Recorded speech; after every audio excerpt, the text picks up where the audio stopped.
સાથે જનજાગૃતિ અને સ્નેહ મિલનનો અમારો કાર્યક્રમ હતો। સાથે સાથે આ એ વિસ્તાર છે કે જેમણે નર્મદા ડેમમાં પોતાના આખાને આખા ગામો વિસ્થાપિત કર્યા છે અને અહીંયા વસેલા છે, છતાં એમને પ્રાથમિક ભૌતિક સુવિધા આજે આપવામાં નથી આવી।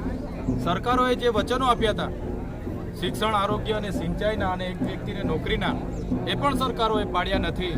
ત્યારે અમે કહીએ છીએ કે નર્મદાનું પાણી 500 કિલોમીટર કચ્છ સુધી લઈ જાઓ, 1000 કિલોમીટર સુધી લઈ જાઓ, અમને કોઈ વાંધો નથી, પણ નર્મદાનું પાણી આ વિસ્તારોને પણ મળે એવી અમારી માંગણી છે। જે પણ લોકો અસરગ્રસ્તો છે એમને ન્યાય નહીં મળશે, આ વિસ્તારમાં સિંચાઈનું પાણી નહીં મળશે, તો આવનારા દિવસોમાં અમારે નર્મદા કેનાલ પણ બંધ કરવાની ફરજ પડશે। તો અમે મોટી સંખ્યામાં નર્મદા કેનાલ પણ બંધ કરીશું।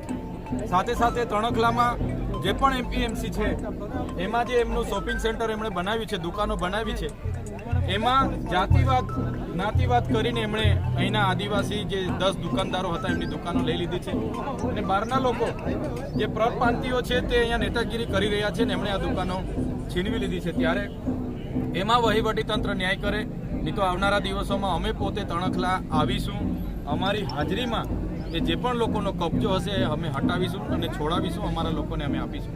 આ વિસ્તાર અનુસૂચિત 5 વિસ્તાર છે, પૈસા એક લાગુ છે। આ વિસ્તારમાં ઊંચી પ્રતિમાઓ બનાવી દેવાથી, ઊંચી બિલ્ડિંગો, રોડ રસ્તા કરી દેવાથી કે નહેરો બનાવી દેવાથી આદિવાસીનો વિકાસ થવાનો નથી, પણ આદિવાસીનો વિકાસ કરવો હોય તો એમને શિક્ષણ, આરોગ્ય, સિંચાઈનું પાણી આપો અને રોજગારી આપો, તો જ અમારા આદિવાસીઓનો વિકાસ થશે। આજે આઝાદીના 78 વર્ષ પછી પણ અમારો આદિવાસી આજે લાઈનો પર છે। નોટબંધીમાં લાઈનો, કોરોનામાં લાઈનો, હમણાં જઈએ બેંકોમાં લાઈનો, તાલુકા પંચાયતોમાં લાઈનો, મામલતદારમાં લાઈનો, અનાજ લેવા જઈએ ત્યાં લાઈન પર લાગી જવાનું। તો આટલી બધી ખરાબ અમારી પરિસ્થિતિ છે। જો સરકારો આદિવાસીઓનો વિકાસ કરવા નહીં માગશે તો આવનારા દિવસોમાં દેશનું 29મું રાજ્ય અમે ભીલ પ્રદેશ રાજ્ય બનાવીશું અને એની રાજધાની અમે કેવડિયા રાખીશું। આપણે બીજેડ કોભાંડો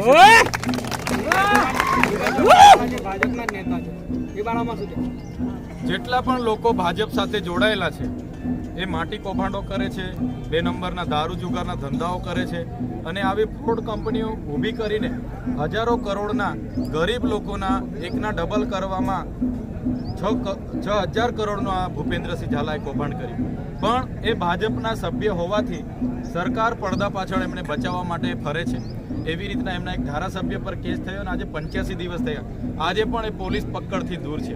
તો અમે સરકારને કહેવા માંગીએ છીએ કે નાના લોકોને પકડીને એના વરઘોડા કાઢવામાં આવે છે, એમના ઘરે બુલડોઝર મોકલી દેવામાં આવે છે, તો અદાલતોનું શું કામ છે? તમે ન્યાય કરો। અને અમે તો સરકારને કહેવા છે કે આ